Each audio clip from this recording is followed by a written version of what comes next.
Save किया था ना? मैं सिर्फ इसलिए गया था क्योंकि उसने मुझे कॉल किया, that's it. But listen तो.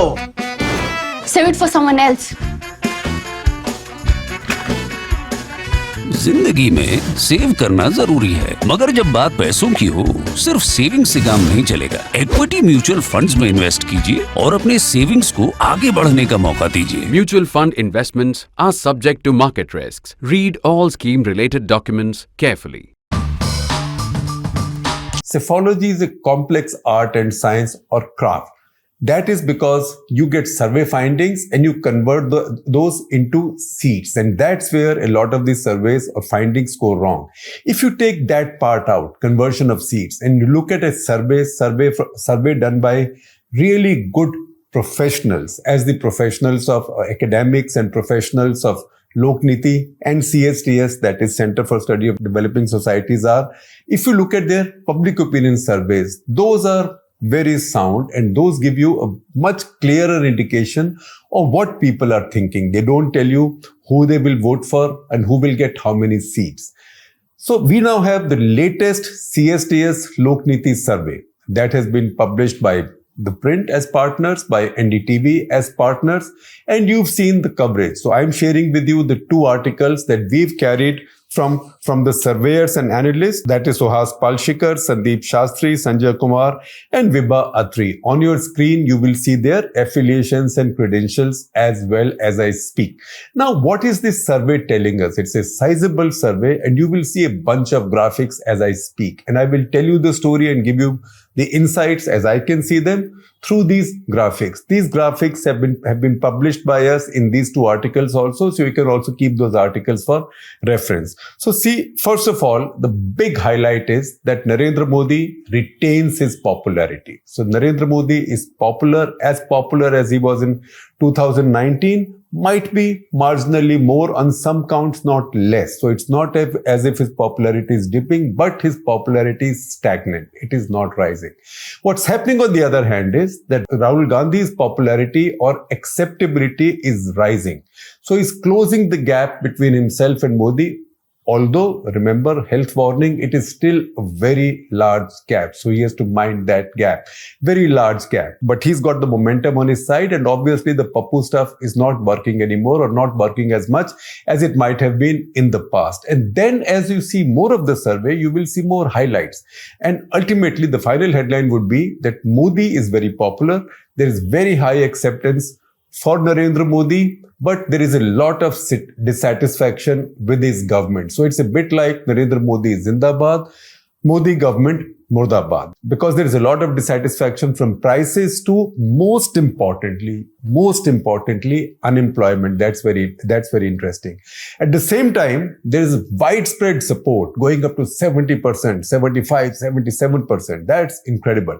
There is widespread support for enhancing Modi government, enhancing India's reputation, image, stature globally. That is the one metric which is really working for Narendra Modi. These are the main highlights. Now let me run over these one by one for you. So first of all, Modi factor. Modi factor is solid. Modi is popular. It is constant, but it is also stagnant. And you know what? In politics, as in any competition, what is stagnant brings its own risks, because you want momentum to be on your side always. So the question the surveyors asked was, if elections are held tomorrow, who would you like to see as your next prime minister? Again, see the comparisons. In 2014, 35% had said Modi. In 2019, 44% said Modi. Modi's acceptability or support went up from 35% to 44% between 2014 and 19. So no surprises that he won a much bigger majority in 2019, and the BJP vote share really went up quite substantially in 2019. In 2023, his acceptability or his support is 43%. So you might say it's fallen by 1 percentage point from 44% to 43%. That's marginal. That may be within the margin of error. So that is not significant. That's the reason we say this is constant, but it is stagnant. Look at Rahul Gandhi on the other hand. And this, by the way, is our first graphic, which is sitting on my screen as I talk. So Rahul Gandhi, 14%, just 14% in 2014. That means less than 1 out of 7 Indians wants to see him as Prime Minister. That in 2019 went up to 24%. That's almost 1 out of 4. Now it's gone up to 27%. That is a little over 1 out of 4. Now, what is significant is that between 2014 and 2023, his support base or his acceptability has nearly doubled, right? That is the reason I say the Pappu stuff doesn't seem to be working any longer. And the important thing that the surveyors have found out is that among his increased support base, more than half, more than 50% are non-Congress voters. So whatever he's doing, particularly with the Padyatra and after, whatever he's been doing seems to be working. So 14 has gone to 27. That's doubled. The gap between him and Modi is still 16 percentage points. It's a humongous gap. It's like two runners in a long race, but one making up for time, but still sitting about 1 lap or 2 laps or 2.5 laps behind. So it's a lot of distance to cover and there is only 1 year left. But remember, the momentum is with Rahul Gandhi. Big gap. Narendra Modi, how far, is very far ahead. He can sit pretty with that lead. And once again, if you want to understand Indian politics today, you have to see the Karnataka election results. Karnataka BJP got 36%, which is exactly what they had got the last time.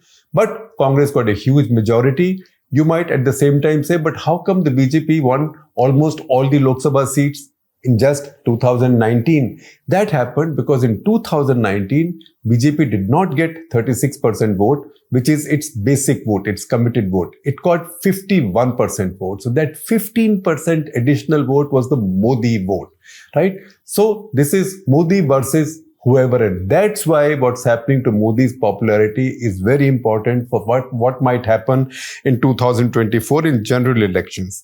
Then the next graphic. Why do you like Narendra Modi? It's a very simple graphic to understand. Why do you like Narendra Modi? 25% say because of his oratorial skills, because of the way he speaks. Now, it says oratorial skills, but I would say his communication, what's he talking about, and what his voters think, his supporters think he is doing. Another 20% say that they support him because of development, which is actually translated as infrastructure building in my book. And then another 13% each say for his hard work. He's very diligent. He's very hardworking. He's very decisive and he has charisma. So that is 13 plus 13 plus 20 plus 25. And that's where most of his popularity is coming from. Again, a very important finding. Next, from where does dissatisfaction come in? And also, if Modi is so popular, why should some people be, or many people be, dissatisfied? So the surveyors found an interesting change in mood. And the change in mood tells us that while there are still more satisfied than dissatisfied, the proportion of those in the fully satisfied category has declined.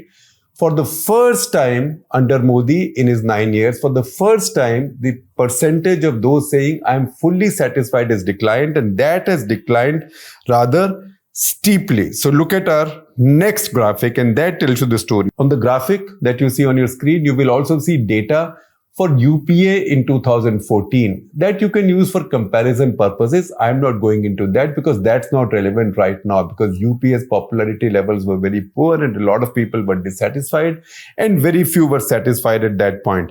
Now look at the NDA era. In 2019, 26% said that they were fully satisfied. This is the important data point. 26% said in 2019 fully satisfied. Today, only 17% say so. So it's a 9 percentage point fall. Fall of 9 percentage points is a very steep fall, and that is what the surveyors are pointing out to. Then somewhat satisfied. Somewhat satisfied is about the same. 39% has declined only marginally to 38%. That is within the margin of error. Then somewhat dissatisfied. That's important. Somewhat dissatisfied has gone up from 11% to 19%, and fully dissatisfied has gone up from 18% to 21%. So that is where this 9 percentage point decline, I would say, in the fully satisfied category and 1 percentage point decline in the somewhat satisfied category. That's where this has come from. So 8 percentage points have been added to somewhat dissatisfied, and another 3 percentage points have been added to fully dissatisfied. And now, when I tell you these figures, all of these may not add up to 100. That is because there is another category that you will see on your graphics, but I'm not talking about. These are people who did not respond. These are very few people, non-responders, except in one category, and thereby lies a tail. I'll come to that. Now, there is a reason why I'm telling you with a wry smile. Now, let's do some data crunching. In 2019, if you add up for NDA fully satisfied plus somewhat satisfied, that added up to 65%. Big deal. 2023, that number is 55%. That's a fall of 10 percentage points, not 10%. 10 percentage points. Again, if you look at the negatives, people who are somewhat dissatisfied or fully dissatisfied, that number was 29% in 2019. It's 40% in 2023. That is the reason the surveyors say that there is a fall and there's a decline, and it's a steep decline. Now look at our next graphic, and that tells you a very interesting story. And that is a story that we saw play out in Karnataka. So Congress went up in its vote percentage. It went up humongously with its seats. The BJP retained its vote. So where did the Congress party's additional vote came in from? It came in from JDS and independents and others. So that is a phenomenon in Indian politics, that the others column is now diminishing. So politics is becoming more bipolar, and people are now making clearer choices between A and B, and C, D, E are losing out. And that might be happening at the national level as well. So our next graphic tells us that Congress is gaining and asks the question at whose cost, and then answers it. So the way to understand this graphic is to first see the figures for 14 and 19, 2014 and 19. So the question that the surveyors asked then was, who did you vote for, right? The question being asked now is, who will you vote for, right? 14-19 to ho gaya na election, that election is over. So who did you vote for? Again, see the data, and data is very interesting. In 2014 and 2019, Congress party 19.5%, 19.5%. It's very accurate because that was the vote percentage they polled also. Again, for the BJP, 31% in 2014, 37.5% in 2019. That is the exact vote percentage that BJP polled for in those elections. Then look at the others figure. Others data for 2014 was 49.5%. Obviously, if the Congress party was 19.5, BJP was 31.5, what remained went to others. That's almost half the vote. If you see now, Congress goes up from 19.5% to 29%. That's a significant jump, right? It's a 10 percentage point jump. Very significant. Goes up from 19.5% to 29%. BJP, on the other hand, goes up from 31% to 37.5% in 2019 to now 39%. So while the Congress goes up from 19.5 to 29, BJP doesn't go down. It also goes up from 37.5 to 39. So where has this vote come from? That vote has come from others. So the figure for others, which was 49.5% in 2014 and 42% in 2019, is now showing at 28%. That's a steep decline, which means the others column is progressively and rapidly getting wiped out. And the politics is polarizing between A and B. A being the BJP, B being the Congress party right now. So all of the Congress party's gain has come from others, net. Even the BJP has got a little bit of gain, and that might have also come, has most likely come from others. So we are now heading towards a bipolar polity. Now, there are some other interesting findings in the survey. For example, the third most popular choice for Prime Minister is Arvind Kejriwal. So 11% people, that's substantive. Remember, Rahul Gandhi was only 15% in 2014. So Kejriwal today, with all his problems, legal issues, his colleagues being in jail, is 11%. But there's another delicious finding there, that if Narendra Modi was not in the race, suppose Narendra Modi chose to retire when he turns 75, who will be your next choice for Prime Minister? 1 in 5. That is 20% say whose name? It is Yogi Adityanath. So that I said is a very interesting and juicy finding of the survey. Then next point and see our next graphic. Do you like Modi, the leader? Do you like Modi's government? And that's a very interesting thing. And there you see, while we told you that Modi's popularity is intact, in some cases even rising on some parameters, rising particularly on enhancing India's global reputation, see where he's doing badly. Price rise, 58% say it is bad. The farmers issues, 43% say his performance is bad.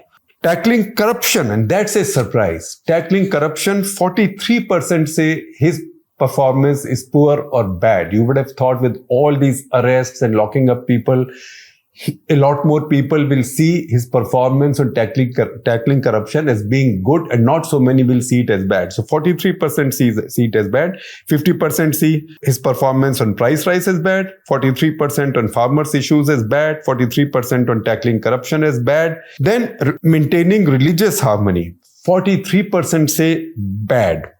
On development, which is infrastructure, 40% say bad. So difference isn't that much. But I told you that one area besides international reputation, one area where Modi government gets a lot of support or a lot of popularity is building infrastructure. So in fact, while 40% may say his performance is bad, 48% say his performance is good on development, which I am translating as infrastructure building. So the highest rating the Modi government gets on performance is building infrastructure, which I think is well deserved. We gave you all the negative data. We'll also give you the positive data. So say price rise, 36% say he's done very well. On farmers issue, 39% say he's done very well. Infra, as I told you, 48% say he's done very well. So these are the big findings, and you have the entire graphic on your screen so you can see the rest of the data and make sense of it. It is quite simple. Again, the question was asked, and that's our next graphic. Has your condition improved or has your condition worsened? So 2014, 39% said that my condition is improved. That is coming out of UPA. That's a surprise. 2019, 41% said my condition is improved. 2023, 35%. Only 35% say my condition is improved. So that is the lowest number under the head my condition is improved since 2014, including 2014. That should worry the Modi government.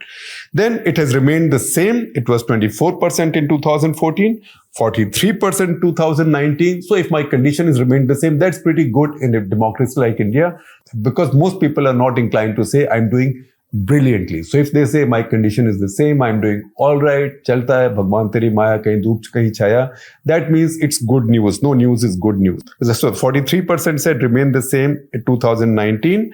Today 42% say that. Again, it has declined a bit, but within the margin of error. Worsened, that's important. In 2014, 27% said my condition is worsened. And you know what happened with UPA in that election. 2019, only 15% said my condition is worsened, which means it almost halved from 2014. In 2023 now, it has risen. So 22% now say my condition is worsened. So once again, I will underline to the difference.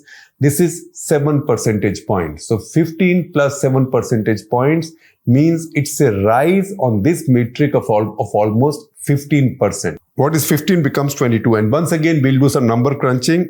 If I add up, my condition is better plus it's the same. In 2014, 63% said that. That is coming out of UPA. 2019, 84% said that. 2023, only 77% are saying that. So there is a fall of that same 10%. Now, what has been the biggest issue over the years that you've dealt with? Again, see the graphic and it tells you a story. So first of all, see unemployment. In 2014, 8% respondents said that the biggest problem before the country is unemployment. This went up to 11% in 2019, a marginal increase. Now it's gone up to 29%.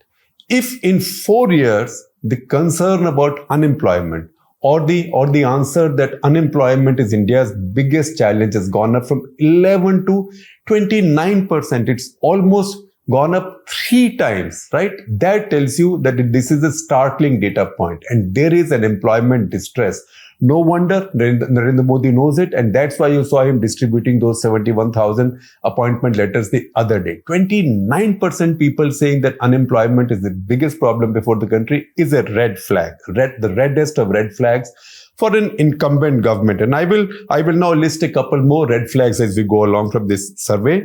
Poverty. Is poverty the biggest problem before the country? In 2014, 2% said so.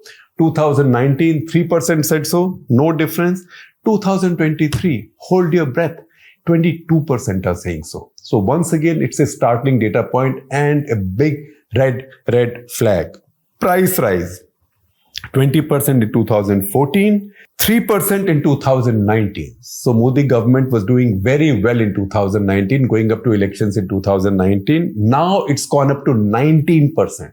So almost as many people think that price rise is the biggest problem before the country as they did in 2014. And once again, it's a surprise. The next point, corruption. Is that the biggest issue? 12% thought so in 2014. That is coming out of UPA scams. 4% thought so in 2019. 5% think so now in 2023. So corruption is a count on which Modi government is doing quite well. Which brings us to our next graphic, which is household economic conditions. So the first question asked is that, do I have enough income to fulfill my basic needs and then also have some savings? Right? The difference between 2019 and 2023. In 2019, 16% people said yes to this, which means I have enough income to look after my household expenses and have some money to save as well. 16%.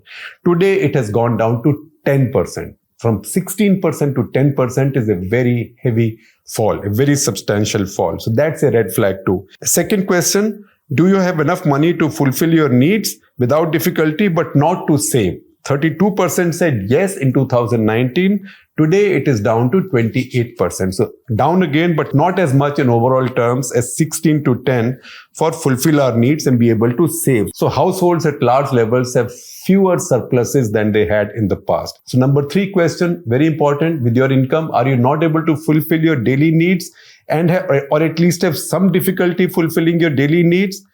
50% said so yes in 2019 that they are distressed. Today 60% are saying that. So again, that same gap is coming in.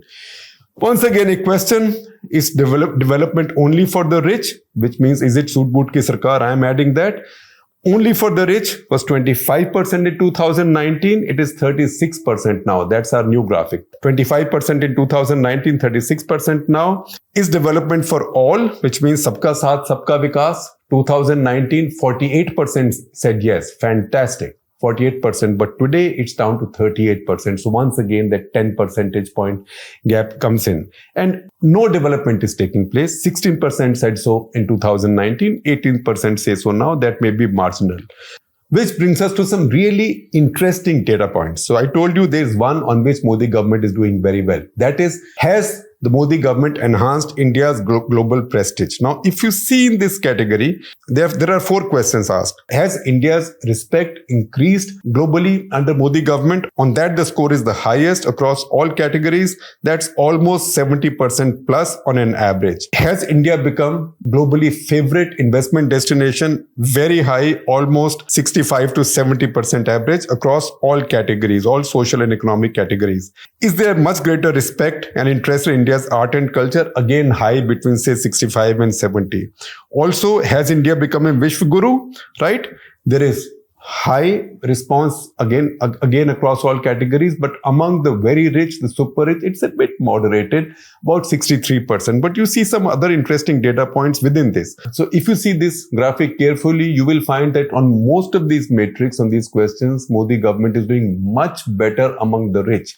But besides the rich, and then it moderates over the poor and people with no media exposure, but then see people with heavy media exposure.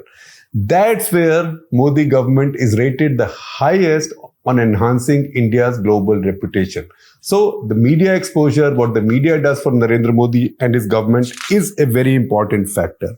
Then come to the other juicy point, and that's the reason I'd smile when I gave you that data point. I told you on most of these graphics, I'm ignoring the last category. That's the people who did not respond except in one, because in that category, 1/3 of the people have not responded. So guess what that category is? That category is the Modi government misusing the agencies to target its rivals. So 32% people say yes, it's misusing. 36% people say no, there is no misuse. 36 plus 32 is 68. What happens to the remaining 32? The remaining 32 do not respond at all. So 1/3 of the respondents don't want any pangas in their lives. So they don't want to respond to this question. You draw your own conclusions from that.